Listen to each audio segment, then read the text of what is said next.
As you sow' you reap. আজি আপুনি যি জাতৰ যেনেকুৱা ধৰণৰ গছপুলি ৰোপণ কৰে, কাইলৈ আপুনি তাৰ পৰা তেনেকৈ ফলাফল লাভ কৰে।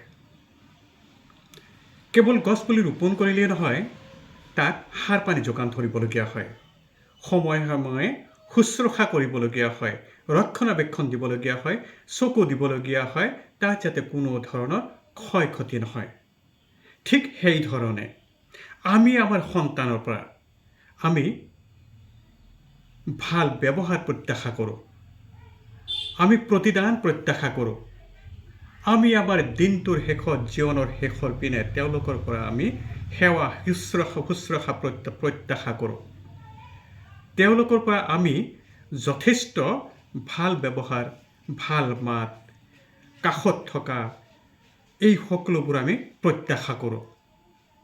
কিন্তু কথা হৈছে যে আমি আমাৰ জ্যেষ্ঠজনৰ প্ৰতি, আমি আমাৰ গুৰুজনৰ প্ৰতি, আমি আমাৰ পিতৃ মাতৃৰ প্ৰতি কেনেকুৱা আচাৰ ব্যৱহাৰ কৰি আহিছোঁ, সেইবোৰ সন্তানৰ ওপৰত প্ৰভাৱ পৰে। আমি আমাৰ সন্তানক কেনেধৰণে প্ৰতিপালন কৰিছোঁ, শিক্ষা দিছোঁ, দীক্ষা দিছোঁ, এদিনতে হোৱা নাই, লাহে লাহে লাহে লাহে লাহে সেইবোৰে সন্তানৰ ওপৰত প্ৰভাৱ বিস্তাৰ কৰিছে।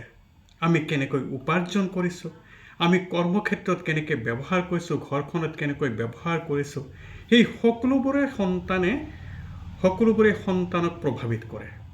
সন্তানে সেইবোৰ চাই থাকে, সেইবোৰ চেতন আৰু অৱচেতনভাৱে সন্তানে সেই সকলোবোৰ অনুকৰণ কৰি গৈ থাকে, নিজৰ চৰিত্ৰৰ মাজত সেইবোৰ গ্ৰহণ কৰি গৈ থাকে।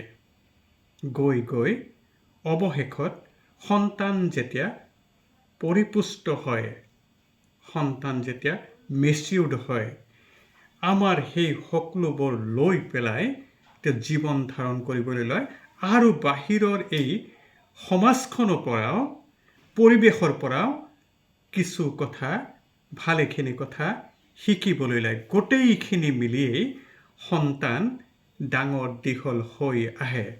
পৰিৱেশৰ পৰা যাতে বেয়া গুণবোৰ নলয়, তাৰ কাৰণেও কিন্তু মাক বাপেকে চকু দিবলগীয়া হয়, চকু দিয়া প্ৰয়োজন, যত্ন লোৱা প্ৰয়োজন। সন্তান কেনেকৈ ডাঙৰ দীঘল হৈ আহিছে, কেনেকৈ বেয়া গুণবোৰৰ পৰা আঁতৰি থাকিব লাগিব, বেয়া কথা, বেয়া মাত, বেয়া ব্যৱহাৰ, বেয়া অৰ্থ উপাৰ্জন, বেয়া ৰাজনীতি, বেয়া কুসংস্কৃতিৰ পৰা কেনেকৈ নিজকে সুৰক্ষিত কৰিব লাগিব, প্ৰটেক্টেড কৰিব লাগিব, কেনেকৈ নিজকে, সেই শিক্ষা পিতৃ মাতৃ দিয়া প্ৰয়োজন।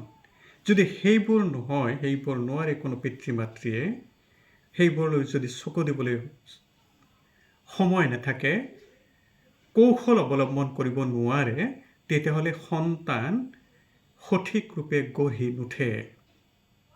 শেষত গৈ পেলাই মাক বাপেক হতাশ হ'বলগীয়া হয়। মাক বাপেকে সন্তানৰ পৰা উপযুক্ত প্ৰতিফল আশা কৰিব নোৱাৰা হয়। সেইকাৰণে হতাশ হৈ লাভ নাই। মাক বাপেকে সময় থাকোঁতে সাৱধান হোৱা প্ৰয়োজন। সময় থাকোঁতে আচল চকু, আচল সম্পদ সন্ততিৰ প্ৰতি চকু দিয়া প্ৰয়োজন। সততা, নিষ্ঠা, কাৰ্যদক্ষতা, কৰ্মক্ষমতা, কৰ্মকুশলতাৰ শিক্ষা দিয়া প্ৰয়োজন। আৰু চবজনৰ পৰা উলিয়াই বাহিৰৰ পৃথিৱীখনক আগৰে পৰাই চিনাকি হ'বলৈ দিয়া প্ৰয়োজন। কঠিনতাৰ সন্মুখীন, বিপদ আপদৰ সন্মুখীন হৈ পেলাই যেন নিজকে গঢ়িব পাৰে, নিজকে যেন সুৰক্ষা দি লৈ যাব পাৰে, সেয়া চকু দিয়া প্ৰয়োজন। আহক আমি কথাবোৰ ভালকৈ গমি পিটি চাওঁ, সন্তানৰ প্ৰতি আমি সজাগ হৈ উঠোঁ। নতুন সকলো প্ৰজন্ম যেন সুন্দৰ, সুস্থ, সবল, ভাল, সংস্কৃতি সম্পন্ন হয়, তাৰ কাৰণে আমি যথাসম্ভৱ কৰিবৰ কাৰণে চেষ্টা কৰোঁ। আহক পোহৰ বিলাম।